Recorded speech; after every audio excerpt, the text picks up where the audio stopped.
Ikawalong Kabanata. Si Jesus naman ay pumunta sa bundok ng mga Olibo. Kinabukasan, maaga pa'y nagbalik siya sa templo. Lumapit sa kanya ang lahat, kaya't umupo siya at sila'y tinuruan. Dumating noon ang mga tagapagturo ng kautusan at mga Pariseo na may dalang isang babaeng nahuli sa pangangalo niya. Inihirap nila ito sa karamihan at sinabi kay Jesus, Guro, ang babaeng ito'y nahuli sa aktong pangangalo niya. Ayon sa kautusan ni Moises, dapat batuhin hanggang sa mamatay ang mga katulad niya. Ano naman ang masasabi niyo? Itinanong nila ito upang subukin siya at nang may maiparatang sila laban sa kanya. Ngunit yumuko lamang si Jesus at sumulat sa lupa sa pamamagitan ng daliri. Patuloy sila ng pagtatanong kaya't tumayo si Jesus at nagsalita. Ang sinuman sa inyo na walang kasalanan, ang siyang maunang bumato sa kanya. At muli siyang yumuko at sumulat sa lupa. Nang marinig nila iyon, sila'y isa-isang umalis, simula sa pinakamatanda. Iniwan nila ang babaeng nakatayo sa harap ni Jesus. Tumayo si Jesus at tinanong ang babae, Nasaan sila? Wala bang humatol sa'yo? Wala po, Ginoo. Sagot ng babae. Sinabi ni Jesus, Hindi rin kita hahatulan. Humayo ka at huwag nang magkasala. Muling nagsalita si Jesus sa mga Pariseo.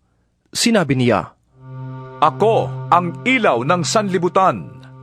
Ang sumusunod sa akin ay magkakaroon ng ilaw sa kanyang buhay at di nalalakad sa kadiliman. Sinabi naman sa kaniya ng mga Pariseo, Ikaw ang nagpapatotoo tungkol sa iyong sarili. Walang kabuluhan ng ganyang patotoo. Sumagot si Jesus, Kahit ako ang nagpapatotoo tungkol sa aking sarili, totoo naman ang aking sinasabi, sapagkat alam ko kung saan ako nanggaling at kung saan ako pupunta.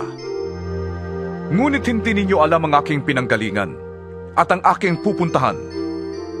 Humahatol kayo ayon sa mga pamantayan ng tao. Ngunit hindi ako humahatol kanino man, at humatol man ako, tama ang aking paghatol, sapagkat hindi lamang ako ang humahatol, kundi kasama ko ang amang nagsugo sa akin. Nasusulat sa inyong kautusan na dapat tanggapin ang patotoo ng dalawang saksi.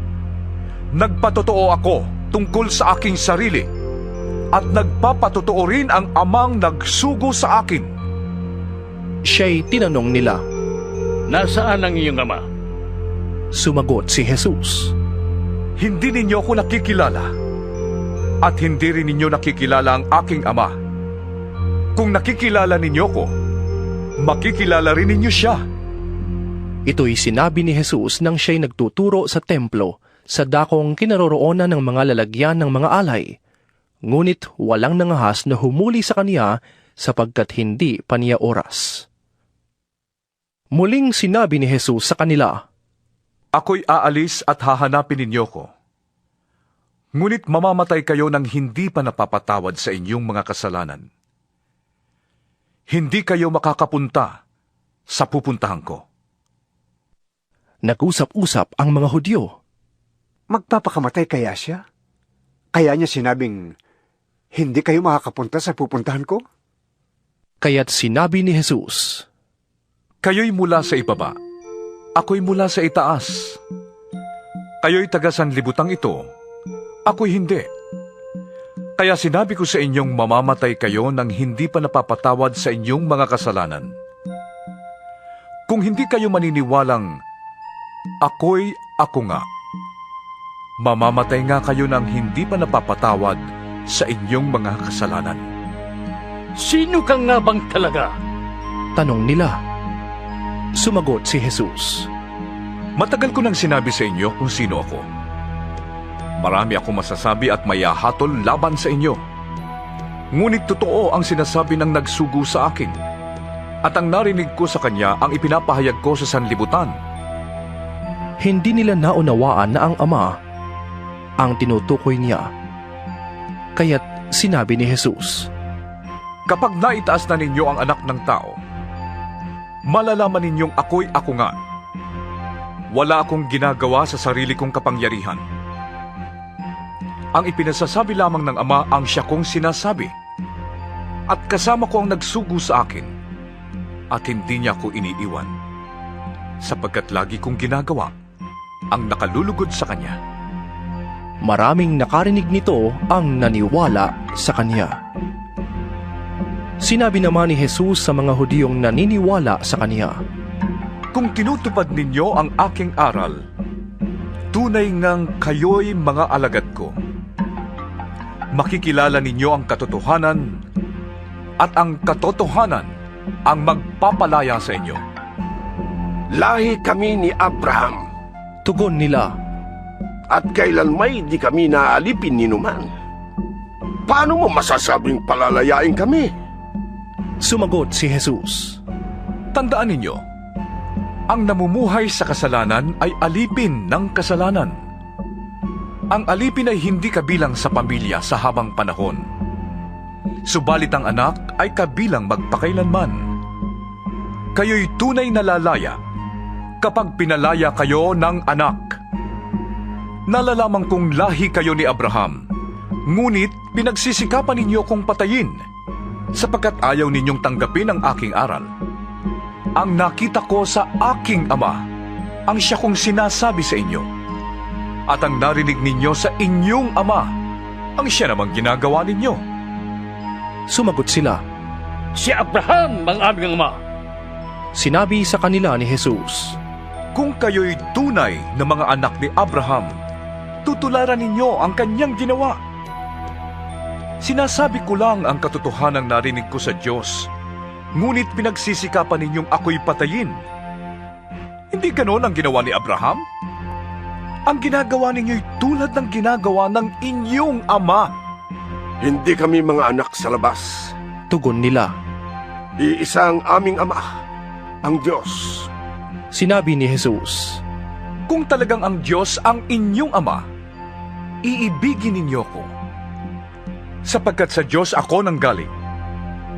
Hindi ako naparito sa sarili kong kagustuhan, kundi sinugo niya ako. Bakit di ninyo maunawaan ang sinasabi ko? Ang dahilan ay hindi ninyo matanggap ang itinuturo ko. Ang dyablo ang inyong ama, at ang kagustuhan niya ang ibig niyong gawin. Noong pa man ay mamamatay tao na siya, hindi siya pumanig sa katotohanan kailanman. Sapagkat walang puwang sa kanyang katotohanan. Likas sa kanya ang magsinungaling, sapagkat siya'y talagang sinungaling. At siya ang ama ng kasinungalingan. Ayaw ninyong maniwala sa akin sapagkat katotohanan ang sinasabi ko sa inyo. Sino sa inyo ang maaring magpatunay na ako'y nagkasala? Kung katotohanan ang sinasabi ko, bakit ayaw ninyong maniwala sa akin? Ang mula sa Diyos ay nakikinig ng mga salita ng Diyos. Subalit ayaw ninyong makinig sa akin, sapagkat kayo hindi mula sa Diyos. sinabi ng mga Hudyo kay Jesus, Hindi ba tama ang sinabi naming ikaw ay Samaritano? At sinasaniban ng demonyo? Hindi ako sinasaniban ng demonyo. sagot ni Jesus. Pinaparangalan ko ang aking ama, ngunit ako'y nilalapastangan ninyo. Hindi ako naghahangad na ako'y parangalan. May isang nagsisikap na ako'y parangalan at siya ang magpapasya. Tandaan ninyo, ang tumutupad ng aking salita ay hindi mamamatay kailanman. Sinabi ng mga Hudyo, Kayo'y natitiyak naming sinasanibang ka nga ng demonyo. Namatay si Abraham at ang mga propeta. Ngunit sinasabi mong hindi mamamatay kailanman ang sinumang tumutupad ng iyong aral. Mas magaling ka pa ba kaysa sa aming amang si Abraham? Siya'y namatay, gayon din ang mga propeta. Ano ba ang palagay mo sa iyong sarili? sumagot si Jesus. Kung ako ang nagpaparangal sa aking sarili, walang kabuluhan yun.